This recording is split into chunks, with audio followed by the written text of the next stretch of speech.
Hello, welcome to my home, and welcome to the first in a series of what we here at Stephen Thomas Limited are calling ST Shorts, up to 15-minute quick hits with good ideas on a wide range of topics. News you can use, if you will, to help your organization raise more money.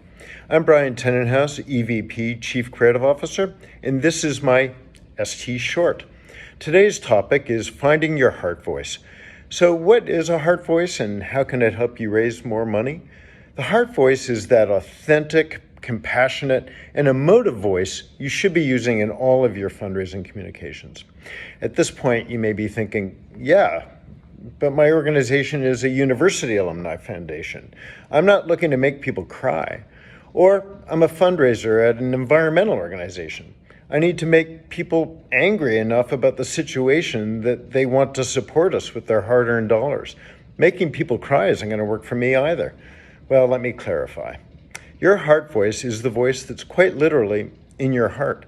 If that emotion is anger or frustration, just make sure it's authentic and delivered in a way that's respectful but personal. After all, regardless of the fundraising channel, whether that's traditional mail or digital or even television, you're really talking to one person, one donor.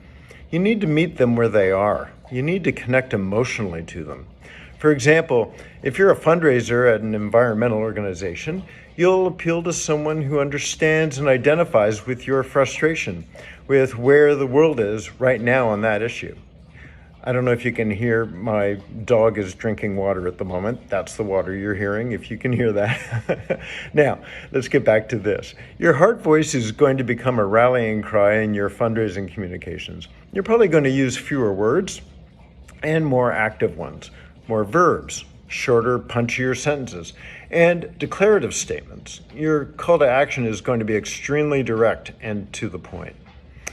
Let's say you're a fundraiser at that university I mentioned, or perhaps a legal aid society. Your heart voice may be somewhat more pragmatic and rational. Of course, it still needs to make the case in an authentic, personal way. You're still talking to that one person, but your heart voice is going to be a little more even keel. You're going to lay out a more factual argument. Your heart is going to be located a little more closely to your brain, making your case methodically, less emotionally.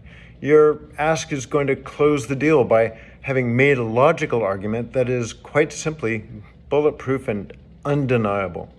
Now, if you're a cancer charity or another charity, or another health charity rather, or really any charity where you're trying to connect to someone's humanity to make them feel something, yeah, maybe make them even cry.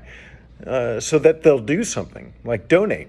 Your heart voice needs to do the same thing as those other fundraisers I just spoke about. But you're going to use a different tone and different words, probably more words than those other two fundraisers. Imagine you were sitting on a park bench and you were just telling someone a story. Perhaps that story doesn't have a happy ending, or won't unless they help in some way. You know what I mean? Like they've got to help, but you're not going to just point your finger and tell them what you want them to do right away. You're going to tell your story from your heart. You're going to connect to their humanity by relating to them as a human being. That kind of story requires a bit more time to bring them along to where you are emotionally. It doesn't mean using more adjectives. It just means taking the time you need to share, heart to heart, and then ask them to give from their heart, from that place where their compassion lives. If you take one thing away from this week's ST Short, it's that one heart voice doesn't fit all organizations, donors, or for that matter, all fundraising channels. You need to know who you're talking to. You need to respect that channel for what it's intended to do. There's another topic for an ST Short. And you need to remember that fundraising channels are usually discrete, a communication between you and one donor. So that communication's tone may deviate from the organization's mother brand, but that's okay if you commit to the authenticity of the communication. Now, I hope you've taken something of value from this ST short, something you can start using right away. If you're in Canada and you want to find out more about how ST can help you raise more money, just email Donna Richardson at donnar@stephenthomas.ca. If you're in the US and you want to talk to us, you can email Philip K at stephenthomas.ca. Thanks for joining me, and I hope you enjoyed this ST short. There's another one coming up next week, and it's a good one.